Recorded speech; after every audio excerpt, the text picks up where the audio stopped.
गोपालगंज से आपके सामने बड़ी खबर रख रहे हैं। संदिग्ध हालत में महिला की मौत, खेत में महिला का शव बरामद किया गया। घटना थावे थाना क्षेत्र के ऊपर चटवा गांव की बताई गई। मृतक महिला की पहचान सोना देवी के रूप में कर ली गई है, जो कि 50 साल की थी। घटना की सूचना मिलते ही मौके पर पुलिस पहुंची है। शव को कब्जे में लेकर पोस्टमार्टम के लिए सदर अस्पताल भेजा गया। परिजनों ने हत्या कर खेत में शव को फेंके जाने के आरोप लगाए हैं। पुलिस इस पूरे मामले की जांच में जुटी हुई है। गोपालगंज से बड़ी खबर आपके सामने, जहां पर एक महिला का शव संदिग्ध स्थिति में बरामद किया गया। 6-7 बजे करीब में तो वो नहीं आई, तो हम लोग बोले कि काहे नहीं अब ले आई। तो हम ढूंढने गए तो वहाँ पे 3-4 लोग थे, भोजनाथ और विश्वनाथ, भोजनाथ के बेटा मूरत, एक और उधर का लड़का दारा था। तो बोल रहा, हम वहाँ तक चले गए थे तो हमको बुलाया। सब बोल रहा था कि कहाँ जा रही हो, हम तो बोले कि उधर जा रहे हैं। क्या हुआ है? तो बोल रहा था सब कि उधर मान जाओ। तो हम बोले काहे नहीं जाए, उधर मेरी मम्मी गई है। तो बोल रहा था उधर किसी लेडीज का मतलब मारकर बिक दिया गया है। तो हम बोले उधर मेरी मम्मी गई है। वो लोग सब देखा है तभी ना नहीं बता रहा था, लोग नहीं जाने दे रहा था। लोग अगर वो जानता है, देखा है सब, तो हम बता दे, और नहीं तो वही सब किया है। आके बताया कि तुम्हारा मम्मी खेत में गिरी हुई है, तो तुम्हारा बहन वहीं रो रही है। फिर मैं दौड़ा हुआ गया तो देखा कि खून गिरा है। तो मैं सोचा गिरी है तो खून गिरा है तो कानून में लकड़ चला गया होगा। तो मैं उठाया उसको तो देख रहा हूँ गर्दन काट दिया है। लोग क्या लग रहा है आप लोगों को? लग रहा है किसी ने हत्या किया है। और आपके सामने एक और बड़ी खबर मोतिहारी से रखने जा रहे हैं। अपराधियों ने युवक को गोली मारी है। युवक को विद्यालय के पास गोली मारी गई। घायल युवक की हालत गंभीर बताई जा रही है। पुलिस ने 2 अपराधियों को इस मामले में गिरफ्तार किया। लखौरा थाना क्षेत्र के गोला पकड़िया की यह घटना बताई जा रही है। आपसी रंजिश में गोली चलाने की घटना हुई। घायल युवक का आपराधिक इतिहास है। मोतिहारी से इस वक्त की बड़ी खबर, आपसी विवाद बताया जा रहा है कि पहले से इनका विवाद था। आपसी रंजिश की वजह से ये गोली चलाई गई है। घायल युवक का आपराधिक इतिहास भी है। और देखिए, जब युवक को अस्पताल लेकर टीम पहुंची उस वक्त की तस्वीरें हैं। हुआ है, उसके ब्रेन में गोली लगा हुआ है। हिरासत में था क्या? जी, 2-3 दिन पहले वो पुलिस के हिरासत में था। कौन था? घोड़ासान थाना। फिर क्या हुआ? उसमें शायद पूछताछ कर करके कल शाम में वो लोग छोड़ा लोग, जैसे मतलब अभी हम लोग को पूरा कंफर्म न्यूज नहीं है। उसको लगा था यहाँ गन शॉट का गोली लग रहा था। हम तो उसको कोई देखे नहीं, गोली निकली नहीं है, लेकिन स्थिति उसकी अच्छी नहीं थी। रेफर कौन था, क्या था? वो सुमन कुमार उसका नाम था, उर्फ विक्की। आज सुबह की घटना है और घटना पर त्वरित कार्रवाई करते हुए पुलिस ने 2 अपराधियों को हिरासत में ले लिया है और सभी अपराधियों की पहचान हो गई है और अगले 24 घंटे में सभी की गिरफ्तारी कर ली जाएगी। और अगली बड़ी खबर गया जी से आपके सामने रखने जा रहे हैं, जहां गया इंटरनेशनल एयरपोर्ट पर चिली नागरिक के पास से बरामद हुआ 2 जीपीएस ट्रैकर मशीन। पुलिस विदेशी नागरिक को हिरासत में ले चुकी है। पूछताछ शुरू की जा चुकी है। बता दें आपको कि चिली नागरिक वेस्ले इंड्रेस थाई एयरबेस की उड़ान से बैंकॉक जाने वाला था।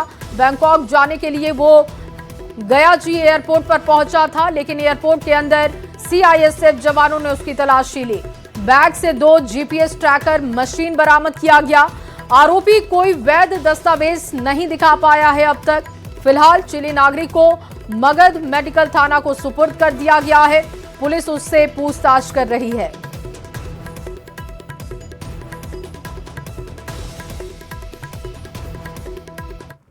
और चलिए बात छात्रा की मौत मामले की करते हैं। मौत मामले में हो रही जांच और लापरवाही की बात करेंगे। घटना में नीट छात्रा की मौत का मामला तेज होते जा रहा है और जांच में तेजी जरूर आई है, लेकिन लापरवाही कम नहीं हो रही है। दरअसल मृतका के परिजनों ने जिस एसएचओ रोशनी कुमारी पर लीपापोती के आरोप लगाए थे, वही रोशनी कुमारी एसआईटी की टीम के साथ दिखी हैं। आपको बता दें कि एसआईटी यानी कि स्पेशल इन्वेस्टिगेशन टीम में रोशनी कुमारी शामिल नहीं है। बावजूद जांच टीम में एसएचओ रोशनी को देखा गया, जो कि डीजीपी के आदेश का खुला उल्लंघन है। डीजीपी के आदेश को ताक पर रखकर एसआईटी जांच कर रही है। ये जो तस्वीर आप देख रहे हैं, देखिए रोशनी कुमारी जो कि फोन में देखते हुए आगे बढ़ती हुई कैद हुई है कैमरों में। एसआईटी की टीम उनके साथ है, उनके हाथ में कुछ पेपर भी है, वो आप देख रहे हैं। और जब ये तस्वीर सामने आई है तो अब सवाल उठाए जा रहे हैं कि जिनकी भूमिका संदिग्ध दिखाई दे रही थी, परिजनों की तरफ से इनकी कार्यशैली पर सवाल उठाए गए। एसआईटी की टीम में रोशनी कुमारी नहीं है, फिर वो एसआईटी की टीम के साथ क्यों घूम रही थी? ये सीधे तौर पर डीजीपी के आदेश का उल्लंघन है। जानकारी के लिए आपको बता दें कि एसएचओ रोशनी कुमारी पर गलत रिपोर्ट में पूरा केस सुलझाने का आरोप लगा था और इसके बाद मामले की गहन जांच के लिए एसआईटी का गठन किया गया था, जिसमें वो मौजूद नहीं है, लेकिन फिर भी वो एसआईटी की टीम के साथ दिखी हैं, जिस वजह से सवाल उठाए जा रहे हैं। तो नीट की छात्रा की रेप के बाद मौत मामले की जांच एसआईटी कर रही है। एसआईटी टीम कल सहज क्लिनिक गई थी, वही सहज क्लिनिक जहां हॉस्टल की वार्डन बेहोशी की हालत में छात्रा को लेकर सबसे पहले पहुंची थी। यहां से इलाज के बाद डॉक्टर सहजानंद ने बेहोश छात्रा को किसी बड़े अस्पताल ले जाने की सलाह दी। बातचीत के दौरान डॉक्टर सहजानंद ने दोषियों के खिलाफ कड़ी कानूनी कार्रवाई करने और साथ ही कोर्ट से फांसी तक की सजा दिलवाने की अपील की। डॉक्टर सहजानंद से बात की है संवाददाता अमित कुमार ने, दिखाते हैं आपको। और हम पेशेंट को देखते ही पेशेंट बेहोश थी। हमने पूछा कि भाई क्या कारण, लोग कारण नहीं बताया। बेहोशी की अवस्था में पेशेंट को हमने देखा। बेहोशी का बहुत सा कारण हो सकता है, मेनिंजाइटिस, एंसेफेलाइटिस और चल कुछ भी हो सकता है, दवा खाना। हमने कहा देखो भाई हमारे यहाँ आईसीयू फैसिलिटी नहीं है, जितना जल्दी हो सके यहाँ से ले जाइए। जो लोग था वो सेंसिबल आदमी था, कहा कि भाई हम उनके परिवार को हम खबर करते हैं सर, हम तो ले जाएंगे। और हमने कभी भी प्रभात मुरियल का नाम हमने नहीं कहा। और देखिए, नीट छात्रा की मौत पर अभी भी कई सुलगते हुए सवाल हैं, जिसका जवाब पुलिस और प्रशासन को देना है। परिवार इंसाफ के लिए सीबीआई जांच की मांग कर रहा है और पुलिस के साथ हॉस्टल प्रबंधन से लेकर डॉक्टर और पुलिस तक पर गंभीर आरोप लगे हैं। छात्रा की मां ने बताया कि सबने मिली भगत कर मेरी बेटी को मौत के घाट उतार दिया, हर हाल में इंसाफ चाहिए। जब हमारे होश में आ गई तो उसको बाद वो बोले कि नहीं इससे बात नहीं करना है, मतलब धक्का दे के बाहर निकाल दिया गया। फिर उसको बाद बोल रहे हैं कि उसको इंजेक्शन से बेहोश किया गया है, 24 घंटा के बाद फिर होश आ जाएगा। पुलिस तो ये भी कह रही है कि यूरिन में उनका जो है वो नींद का दवा था, नशे की जो दवा है। फिर वो पुलिस के सपोर्ट क्यों नहीं लिया? ठीक है, आपको मतलब आपको अथी से हम बच्चे को छोड़ दिए हैं। बच्चे अगर गेट नहीं खोल रहे हैं तो उसको तो पुलिस के सपोर्ट लेना चाहिए था ना, 112 पर फोन करना चाहिए था ना। कहाँ वो सब, कहाँ वीडियो गया? कुछ वीडियो हम भी देखना चाहते हैं ना, हम आपको भरोसे लड़की दिए थे ना। लेकिन पुलिस अभी भी जो है जो मकान मालिक है उसको गिरफ्तार कर ली, हॉस्टल संचालक को गिरफ्तार नहीं कर रही है। क्या लग रहा है पुलिस?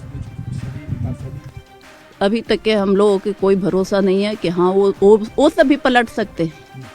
जब तक फांसी तक के वो नहीं चढ़ जाते हैं। जब तक जांच किससे चाहती है? बिहार पुलिस की जांच से सहमत है या सीबीआई की जांच चाहती है? क्या चाहती है? सीबीआई के। किससे जांच चाहती है? सीबीआई जांच करे। हाँ, जब हमारे बिहार पुलिस करते तो ऐसा।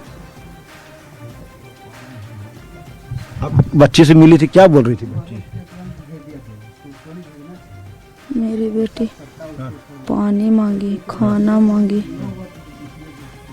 हाँ, पूछें कि बेटा तुमको साथ गलत हुआ है? हाँ। कोई निकाला गया कि आपको बेटा ठीक हो गया, आप जीत गए, यही जीत गए को अपना हमको बेटी के मार दिया, हम स्तन के बेच दिए। बिहार के नेता और डॉक्टर अति सब अपना माँ के स्तन के दूध बेच दिया। हम अति नहीं करेंगे, उनको साथी अति हैं, बाकी मेरी बेटी के नहीं, पूरा बिहार का बेटी के, पूरा अति के बेटी। जब तक का न्याय नहीं मिलेगा, मेरी बेटी तो मर ही चल ही गई, बाकी और तो कोई बेटी मरेगी। हाँ? चाहे डॉक्टर हो, चाहे कोई पुलिस हो, वो बेटी, कोई माँ थी, कोई बेटी थी, कोई बहन थी। भरोसा पे बैठे हुए बेटा कि मेरी बेटी के न्याय मिले, हमारे बेटी के न मिले, पूरा अथी के मिले। की मां के गंभीर आरोप है, लेकिन सम्राट चौधरी ने भी बड़ा बयान दिया है। एसआईटी अपना काम कर रही है, डीजीपी और आईजी मॉनिटरिंग कर रहे हैं। ये बड़ा बयान सम्राट चौधरी का आपको बता रहे हैं। उन्होंने कहा कि पुलिस को पूरी तरीके से छूट है, दोषियों के खिलाफ कार्रवाई करे। सरकार का पूरा समर्थन पुलिस को है। डीजीपी और आईजी मॉनिटरिंग कर रहे हैं लगातार। मामले का अपडेट मेरे पास है। पुलिस को पूरी तरीके से खुली छूट है, दोषियों पर सख्त से सख्त कार्रवाई होगी। सरकार का पुलिस को पूरा समर्थन है। बयान आपको सुनवाते हैं। स्पष्ट तौर पर हम लोगों ने एसआईटी का गठन किया है। एसआईटी काम कर रही है। आईजी पटना इसको मॉनिटरिंग कर रहे हैं, डीजीपी बिहार के इसको मॉनिटरिंग कर रहे हैं और सभी जगह कार्रवाई चल रही है। कल भी हमारे एडीजी सीआईडी जाकर इसकी पूरी चीज़ों की समीक्षा किए हैं। आगे जिस तरह का पुलिस को पूरी तरह फ्री हैंड दिया गया है, कार्रवाई करें, कोई भी अपराधी हो उसको बचने नहीं देना है, हर हालत में जेल के अंदर बंद करना है। इसलिए पुलिस को पूरी छूट है, कार्रवाई करे, सरकार उसके साथ खड़ी है। और चलिए आगे बढ़ते हुए आपके सामने किशनगंज से एक बड़ी खबर रखते हैं। डंपर और ट्रक की आमने सामने से टक्कर के बाद आग लग गई। हादसे में 2 लोगों की मौत की जानकारी है। एक को बचाने की कोशिश जारी है। डंपर में फंसे शख्स को निकालने की कोशिश हो रही है। ठाकुरगंज प्रखंड अंतर्गत सुखानी थाना क्षेत्र की यह घटना है। घटनास्थल की तस्वीरें आपके सामने है। आग बुझाने के लिए फायर ब्रिगेड की टीम मौके पर पहुंच चुकी है। पुलिस की टीम भी मौके पर पहुंची है। सबसे पहले आग पर काबू पाया जा रहा है। 2 लोगों की मौत हो चुकी है इस हादसे में। आशीष ज्यादा जानकारी के साथ जुड़ चुके हैं। आशीष, कब की ये घटना है और अभी क्या अपडेट है खबर पर? जी, घंटे की एक घंटा पहले की ये घटना है और जो अभी का अपडेट है उसके मुताबिक एक को बचा लिया गया है। 4 आदमी मौजूद थे। 2 आमने सामने टक्कर हुई है। ट्रक और डंपर एक दोनों में आमने सामने टक्कर हुई, जिससे दोनों में आग लग गया था और जिसमें आग लगने के बाद 2 की मौत हो गई घटनास्थल पर ही जलने से और 3 लोग थे जो एक मिसिंग है, जिसकी जांच चल रही है। लोग पहुंचे हुए हैं। पुलिस की टीम वहां मदद के लिए पहुंची हुई है और राहत कार्य चल रहा है तेजी से। उसके बाद अभी तक जो अपडेट है उसके मुताबिक 2 की मौत की पुष्टि हो चुकी है। जी बताया। जी आशीष, ये टक्कर कैसे हुई? क्या रॉन्ग साइड का मामला है या किसकी लापरवाही थी? कुछ समझ आ रहा है अब तक? जी, दोनों एक ट्रैक पर आने का मतलब है कि लापरवाही एक तरफ से तो हुई है। अभी की तो जांच के बाद ही खुलासा होगा कि कैसे दोनों एक लेन में कैसे आ गए। फिलहाल जो आग लगी है उसकी जांच, लोगों को राहत दिलाने की, जो घायल है उनको राहत की कोशिश की जा रही है और आग को पूरी तरह से कंट्रोल किया जा रहा है। जी, बहुत शुक्रिया आपका तमाम जानकारी के लिए। तो देखिए, सुखानी थाना क्षेत्र की ये घटना है। लापरवाही इस पूरे मामले में किसकी है, अब इसकी जानकारी जुटाई जा रही है। लेकिन सबसे पहले प्राथमिक तौर पर कोशिश ये है कि जो लोग इसमें फंसे हैं उनको बचाया जाए। 2 लोगों की जान चली गई है, एक शख्स को बचाने की कोशिश हो रही है। जो टक्कर होने से दुर्घटना हुई है, तो आग लग गया था। त्वरित रूप से हम लोगों ने अग्निशमन को बुलाया और आग पे लगभग काबू पा लिया गया है। आगे की कार्रवाई हम लोग कर रहे हैं। घटना को सुरक्षित कर दिए हैं। गाड़ियों का आवागमन बहाल करने के लिए भी हम लोग कार्रवाई कर रहे हैं। धीरे धीरे आवागमन बहाल कर रहे हैं और आगे पूरी नजर रख रहे हैं। और चलिए बात सीएम नीतीश की समृद्धि यात्रा की करेंगे। आज यात्रा का पड़ाव सीतामढ़ी में रहा, जहां सीएम ने जनसभा को संबोधित किया। उन्होंने 2025 से 30 के बीच बिहार को विकसित राज्य बनाने का संकल्प दोहराया है। अगले 5 साल में 1 करोड़ युवाओं को रोजगार देने की बात कही। वित्त रहित शिक्षकों के सवाल पर मुख्यमंत्री ने बड़ा भरोसा दिलाते हुए कहा कि इस दिशा में काम लगातार हो रहा है। उन्होंने मंच से देवेश चंद्र ठाकुर को खड़े होकर बोलने के लिए कहा और भरोसा दिया कि शिक्षकों की समस्याओं का समाधान होगा। पुनौरा धाम का 890 करोड़ से विकास, 50 एकड़ भूमि, बंद चीनी मिल का पुनरुद्धार और 4 नए विद्युत ग्रिड और इसके साथ ही उद्योग हेतु 500 एकड़ भूमि की व्यवस्था करने के संकल्प को सीएम ने दोहराया है। तो काम तो हो ही रहा, चिंता करके नहीं कर रहे हैं। यहीं पर लोग हैं बैठे हुए, हम सबको कहेंगे कहाँ है आप लोग, तो कह रहे आप देखिएगा नहीं, कहिएगा पूरा, इसीलिए सब होगा। आप एक बार और बात सुन लीजिए। अब जो आपको हम पहले बता दिए हैं 7 निश्चय वाला में, तो इसमें 7 निश्चय के तहत अगले 5 वर्षों में 2025 से 30 के बीच में, तो बाकी पूरे बिहार का आपको बता दिए हैं। तो सीतामढ़ी जिले में जो होगा वो भी हम आपको बता देते हैं। हर जगह के बारे में पूरे बिहार का किया जा रहा है और हर राज्य के लिए जो जरूरी है उसके लिए भी करना शुरू किया जा रहा है। तो इस सब 25 से 30 के बीच में सीतामढ़ी जिले में अनेक काम कराए जाएंगे, जिनमें मुख्य काम निम्न है, ये जान लीजिए। 7 पॉइंट है। रोजगार के लिए जिले की 7,52,000 महिलाओं को 10,000 रुपये के हिसाब से राशि दी जा चुकी है। इन्हें रोजगार आगे बढ़ाने के लिए 2 लाख रुपए तक की अतिरिक्त सहायता भी दी जाएगी। और वहीं सीतामढ़ी में बेलसंड में समृद्धि यात्रा के दौरान सीएम नीतीश की सौगात के बाद लोगों में खुशी की लहर दिखी। लोग सीएम नीतीश को धन्यवाद दे रहे हैं।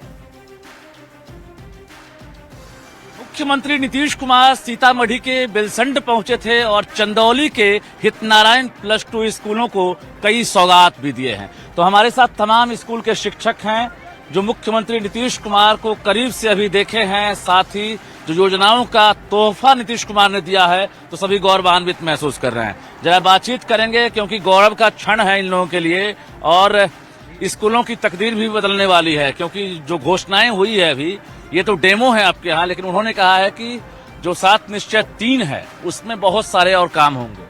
चलिए, इसके लिए सबसे पहले माननीय मुख्यमंत्री जी का धन्यवाद ज्ञापित करते हैं कि इस चंदौली हितनारायण हाई स्कूल के प्रांगण में वो आए। हम तो चाहते हैं कि बराबर मुख्यमंत्री जी बराबर 5 साल पर यहाँ पर विजिट करते रहें, ताकि विद्यालय के साथ साथ यह समस्त क्षेत्र में भी है ना बहुत ज्यादा विकास हो। जी, उनके आने के खुशी में और उनके स्वागत में जितना हो सका वो हम सब ने करने की कोशिश की, हमारे प्रिंसिपल सर ने करने की कोशिश की। स्कूल में जैसे हमारे वाटिका का उद्घाटन हुआ और हमारे एक लाइब्रेरी का भी उद्घाटन हुआ और बधाई क्लासेस वगैरह चले हमारे स्कूल में। स्कूल में बहुत सारे सौगात मिले मुख्यमंत्री जी का। सबसे बड़ी खुशी की बात है कि हमारे स्कूल प्रांगण में आए और हमारे लिए बहुत बड़ी खुशी की बात है। यह हम विद्यालय परिवार के लिए सौभाग्य की बात है कि माननीय मुख्यमंत्री जी यहाँ आए और हम लोग को प्रशंसित करके गए हैं। और मैं पुनः याचना करूँगा कि जब अवसर आएगा तो उन्हें यहाँ बुलाने के लिए और यहाँ आएंगे और विद्यालय परिवार को आगे बढ़ाएंगे। इलाके के बच्चे खुश हैं, बल्कि शिक्षकों को भी गौरव का एहसास हो रहा है, क्योंकि मुख्यमंत्री नीतीश कुमार के आने के बाद स्कूल की तकदीर बदल गई है, साथ ही बच्चों का भविष्य भी बदलने वाला है। कैमरामैन संत के साथ रजनीश कुमार, न्यूज़ 18 सीतामढ़ी। और देखिए, मुख्यमंत्री नीतीश कुमार यात्रा पर निकलने से पहले बिहार विधानसभा परिसर में जेडीयू सदस्य संजय सिंह के आवास पर पहुंचे और इसके बाद मुख्यमंत्री महाराणा प्रताप की स्मृति समारोह में शामिल हुए। समारोह स्थल पर पहुंचने पर उनका भव्य स्वागत हुआ। उन्होंने हाथ हिलाकर लोगों का अभिवादन किया। इस दौरान उनके साथ कई मंत्री वहां पर मौजूद थे। मुख्यमंत्री करीब 10 मिनट तक कार्यक्रम में रुके, लोगों को शुभकामनाएं दी और फिर अपनी निर्धारित यात्रा के लिए रवाना हो गए।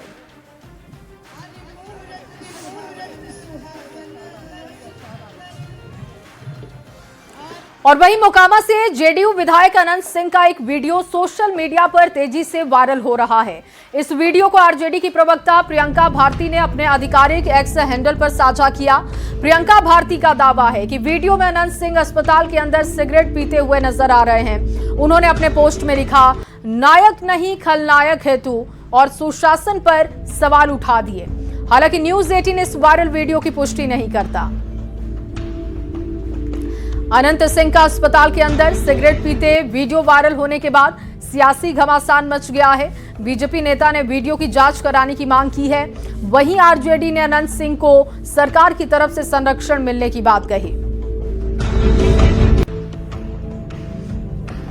अगर कोई व्यक्ति न्यायिक हिरासत में है और इस इलाज के लिए अस्पताल में है तो वहां भी नियम कानून और जेल मैनुअल का पालन अनिवार्य है। वायरल वीडियो की सत्यता क्या है यह जांच का विषय है और प्रशासन को इसकी निष्पक्ष जांच करनी चाहिए।